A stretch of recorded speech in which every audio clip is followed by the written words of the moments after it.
Alright, so you clicked on the video because you want to know how to import assets into Unity. Whether it's importing assets from the Unity Asset Store or from itch.io, then awesome, this is the video for you. Let's start off with importing assets from the Unity Asset Store. First, make sure you're signed into the Unity Asset Store using the same account you're using for the Unity Hub. Then go over to the Unity Asset Store, find an asset you like, free or paid, it doesn't really matter.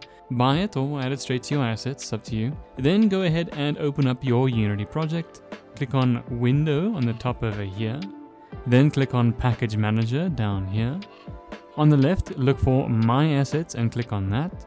My Assets is where you'll find any assets you buy from the Unity Asset Store, or simply assets that you add to your assets. You should then see the asset you just added to your Unity assets from the Unity Asset Store at the top.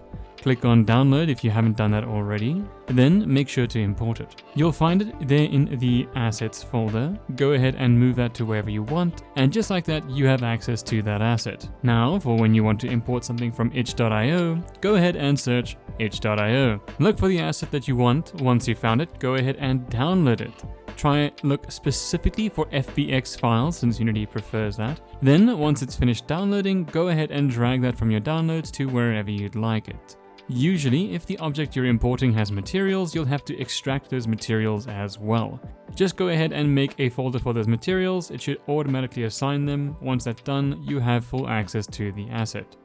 Awesome. Yeah, that's it, guys. That's everything. Please go ahead and like and subscribe if this helped you out. Let me know if you have any other questions or any recommendations for future tutorial videos.